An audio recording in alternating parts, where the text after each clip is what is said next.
22 মে 1859 স্কটল্যান্ডের এডেনবরায় জন্ম নিলেন এক অসাধারণ লেখক স্যার আর্থার কোনান ডয়েল। ডাক্তারি পড়াশোনার মাঝেই শুরু হয়েছিল তার গল্প লেখার যাত্রা, আর সেখানেই জন্ম নেয় এক কালজয়ী চরিত্র শার্লক হোমস। যুক্তি, বিশ্লেষণ আর পর্যবেক্ষণের অসাধারণ ক্ষমতা দিয়ে অপরাধকে ছিন্ন ভিন্ন করে ফেলে যে মানুষটি, সে একজন গোয়েন্দা নয়, সে এক জীবন্ত রহস্য নিজেই। ডয়েলের শিক্ষক ডক্টর জোসেফ বেল ছিলেন এই চরিত্রের অনুপ্রেরণা, যিনি রোগ নির্ণয়ের আগে রোগীর আচরণ ও ছোটখাটো তথ্য বিশ্লেষণ করতেন একদম হোমসের মতোই। আজ আমরা প্রবেশ করব সেই অদ্ভুত রহস্যের জগতে। The return of Sherlock Holmes পর্বের এক গল্প 3 ছাত্রের অভিযান নিয়ে। শুনতে থাকুন দি হরর স্টেশন।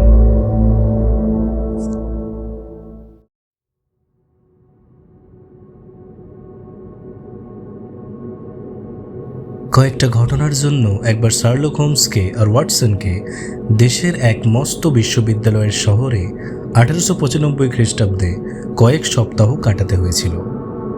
সেখানের ঘটনাটা ছিল সামান্যই, কিন্তু তা থেকে অনেক কিছু শেখার ছিল। বিশ্ববিদ্যালয়ের নামটা না বলাই ভালো, এবং এমন কিছু প্রকাশ করতে চান না ওয়াটসন যাতে ঘটনাবলী কোনো বিশেষ অঞ্চলের বা কোনো বিশেষ মানুষের ব্যাপারে সূত্র হিসেবে ব্যবহার করা যেতে পারবে। হোমস তখন এক নিকটবর্তী লাইব্রেরির সাজানো বাড়িতে প্রচণ্ড পরিশ্রমের সঙ্গে গবেষণার কাজ করছিলেন। তার বিষয়বস্তু ছিল প্রাচীনকালের ইংল্যান্ডের সনদ। এখানেই এক সন্ধ্যায় এক পরিচিত ভদ্রলোক মিস্টার হিলটন সোমস হোমসের সঙ্গে দেখা করতে এলেন। মিস্টার হিলটন নার্ভাস, একটুতেই উত্তেজিত হয়ে পড়েন। একটু অস্থির প্রকৃতির বলেই ওয়াটসন তাকে জানতেন, কিন্তু সেদিন উত্তেজনার বশে নিজেকে সামলে রাখতে পারছিলেন না। বোঝা গেল নিশ্চয়ই বিশেষ অস্বাভাবিক ব্যাপার কিছু ঘটেছে। মিস্টার হিলটন তারপর নিজেকে একটু সামলে নিয়ে হোমসকে বললেন, সেন্ট লিউকে একটু বেদনাদায়ক ঘটনা ঘটে গেছে, আপনাকে একটু সময় দিতে হবে। হোমস বললেন, এই মুহূর্তে আমি সাংঘাতিক একটা কাজে ব্যস্ত আছি, আপনি বরং পুলিশে খবর দিন। হিলটন বললেন, না না, তা একেবারেই সম্ভব নয়। আইনের সাহায্য একবার নিলে আর বেরিয়ে আসা যায় না। এ হলো সেই ধরনের একটা কেলেঙ্কারি, কলেজের সুনামের খাতিরে যার লোকসমাজে প্রকাশ একেবারেই চলে না। আপনার কর্মকুশলতা আর বিচার বুদ্ধির কথা সকলেই জানে, তাই এই বিষয়ে আমাকে সাহায্য করা পৃথিবীতে একমাত্র আপনার পক্ষেই সম্ভব। তাই আপনাকে আমার সবিনয় অনুরোধ, যথাসাধ্য সাহায্য করুন। তখন অপ্রসন্নভাবে ঘাড় নেড়ে রাজি হলেন হোমস, আর মিস্টার হিলটন উত্তেজনার অতি সহ্যে তাড়াহুড়ো করে তার কাহিনী বর্ণনা করতে শুরু করলেন। প্রথমেই আপনাকে বলি মিস্টার হোমস, আমাদের ফোর্টেক্স বৃত্তি পরীক্ষার কালই প্রথম দিন, এবং আমি হলাম অন্যতম পরীক্ষক। আমার বিষয় হলো গ্রিক। প্রথম দিনকার একটা প্রশ্ন হলো গ্রিক থেকে অনুবাদের এক দীর্ঘ নিবন্ধ, যা পাঠ্যপুস্তকের বহির্ভূত। নিবন্ধটা প্রশ্নপত্রে মুদ্রিত, এবং সেটার জন্য যদি কোনো ছাত্র আগে থাকতেই তৈরি থাকে তাহলে তার বিশেষ সুবিধা, এবং এই কারণেই প্রশ্নটি প্রচুর গোপনীয়তার সঙ্গে রেখে দেওয়া হয়। আজ বেলা 3টে নাগাদ ছাপাখানা থেকে প্রুফ আসে।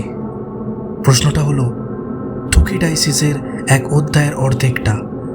সাবধানে আমাকে সেটা দেখতে হচ্ছিল, কারণ কোনো রকম ভুল থাকা চলবে না। বেলা 4:30-এর মধ্যেও আমার প্রুফ দেখা শেষ হলো না। আমার এক অধ্যাপক বন্ধুর সঙ্গে চা খাওয়ার কথা ছিল। গেলাম সেখানে, প্রুফটা ডেস্কের ওপর রেখে। নিচে আসতে 1 ঘন্টারও একটু বেশি সময় লেগেছিল। আপনি জানেন মিস্টার হোমস, আমাদের কলেজের ঘরগুলোর 2টো করে দরজা থাকে। ভিতরেরটা পশমি কাপড়ের আর বাইরেরটা ভারী শক্ত কাঠের। বাইরের দরজার সামনে যেতে পরম বিস্ময়ের সঙ্গে দেখলাম যে একটা চাবি সেখানে লাগানো আছে। পলকের জন্য মনে হলো হয়তো আমি চাবিটা ওখানে রেখে দিয়ে থাকবো, কিন্তু পকেটে অনুভব করে দেখলাম না, সেটা যথাস্থানেই রয়েছে। এর একমাত্র ডুপ্লিকেটের চাবিটা ছিল আমার চাকর ব্যানিস্টারের কাছে। 10 বছর সে আমার কাছে আছে, সে নিঃসন্দেহে অতি সৎলোক। দরজার চাবিটা তারই বটে। সে আমার ঘরে এসেছিল জানতে আমি চা খাবো কিনা, আর বেরিয়ে যাওয়ার সময় অত্যন্ত দায়িত্ব জ্ঞানহীনের মতো চাবিটা দরজায় লাগিয়ে চলে গেছে। আমি বন্ধুর সঙ্গে চা খেতে বেরিয়ে যাওয়ার পরে হয়তো সে এসে থাকবে। অন্য যে কোনো সময় তার এই কাজটা আদৌ মারাত্মক হতো না। আজ কিন্তু তার ফল অত্যন্ত বিস্ময় হয়ে দাঁড়ালো। টেবিলের দিকে চোখ পড়া মাত্র বোঝা গেল কেউ এসেছিল, কারণ কাগজগুলো সব এলোমেলো করা হয়েছে। প্রুফ ছিল 3টে লম্বা সরু কাগজে একত্রে, কিন্তু তখন দেখলাম একটা মেঝেই পড়ে আছে, একটা জানলার কাছে টেবিলের উপর, আর একটা যেখানে রেখেছিলাম সেখানেই। এই প্রথম হোমস একটু নড়াচড়া করে বসলেন।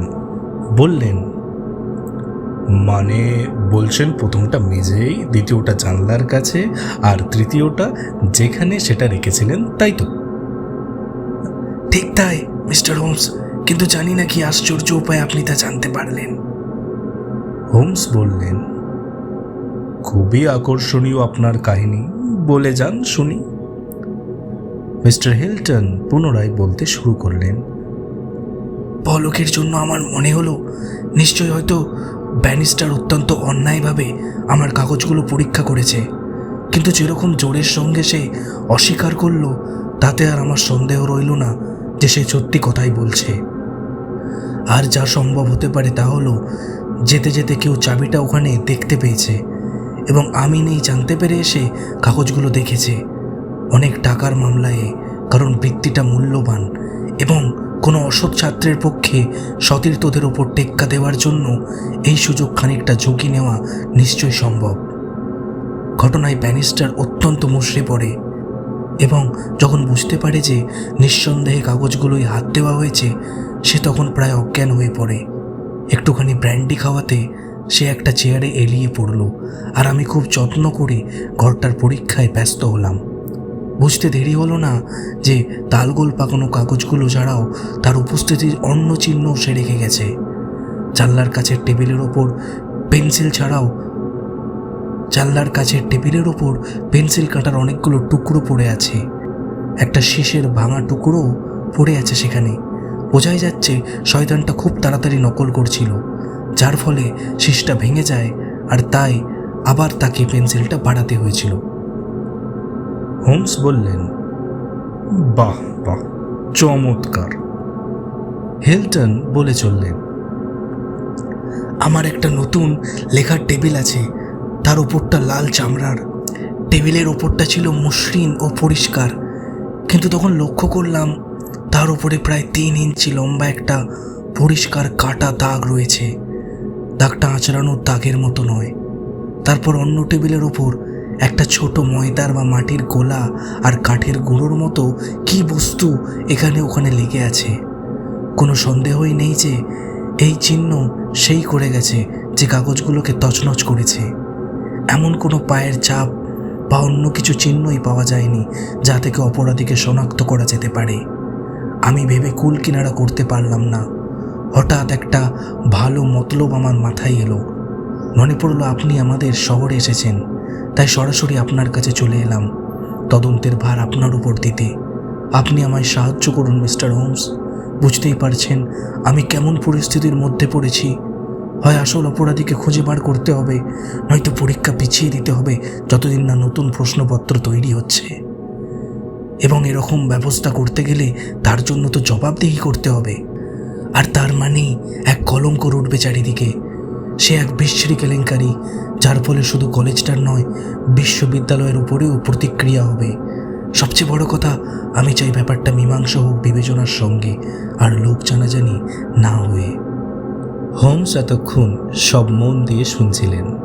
বললেন, খুশি মনেই আমি আপনার মামলা হাতে নিচ্ছি, সাধ্যমতো সাহায্য করব। উঠে পড়ে ওভারকোটটা পরতে পরতে হোমস বললেন, মামলাটার মধ্যে কোনো আকর্ষণ নেই এমন কথা বলাটা ঠিক হবে না। আচ্ছা, প্রশ্নপত্রগুলো আপনার কাছে আসার পর কি কেউ আপনার ঘরে এসেছিল? হিলটন বললেন, হ্যাঁ, কিশোর দৌলতরাজ এসেছিল। সে এক ভারতীয় ছাত্র। পরীক্ষা সম্বন্ধে 2-1 কথা জানতে এসেছিল। এই পরীক্ষায় কি সে দেবে? হ্যাঁ। আর সেই প্রশ্নগুলো তখন আপনার টেবিলের ওপরেই ছিল। হ্যাঁ, তবে যতদূর মনে হয় পাকানো অবস্থায় ছিল তখন। কিন্তু তবুও ওটাকে প্রুফ বলে চেনা যাচ্ছিল তো? হ্যাঁ, তা হয়তো যাচ্ছিল। সে ছাড়া আর কি কেউ এসেছিল? না, ছাপাখানার লোক ছাড়া আর কেউ জানতো না। আপনার ভৃত্য ব্যারিস্টার কি জানতো? না, নিশ্চয়ই না, কেউ জানতো না। হোমস এবার গভীর স্বরে বললেন, ব্যারিস্টার কোথায়? হিলটন বললেন, বেচারা অসুস্থ হয়ে পড়েছিল। যখন আমি তড়িঘড়ি বেরিয়ে আপনার কাছে আসি, দেখে এসেছি তখনও সে চেয়ারে এলিয়ে পড়েছিল। হোমস এবার প্রশ্ন করলেন, আপনি কি দরজা খুলে রেখেই নিচে বন্ধুর সঙ্গে দেখা করতে গিয়েছিলেন? হিলটন বললেন, তার আগে কাগজগুলো চাবি বন্ধ করে রেখে গিয়েছিলাম।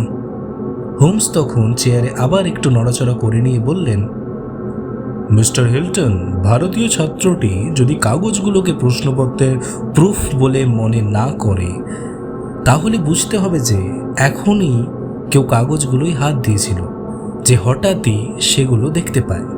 ওগুলো কি তা ঠিক আন্দাজ করতে না পেরেই। হ্যাঁ হ্যাঁ, আমারও তাই মনে হয়। রহস্যজনক হাসি হাসলেন হোমস।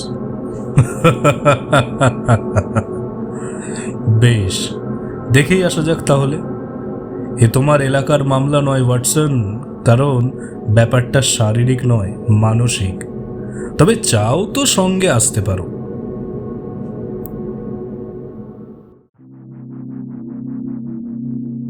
আপনারা শুনছিলেন স্যার কোনান ডয়েলের শার্লক হোমস রচনা সমগ্রের একটি গল্প, অনুবাদে নচিকেতা ঘোষ।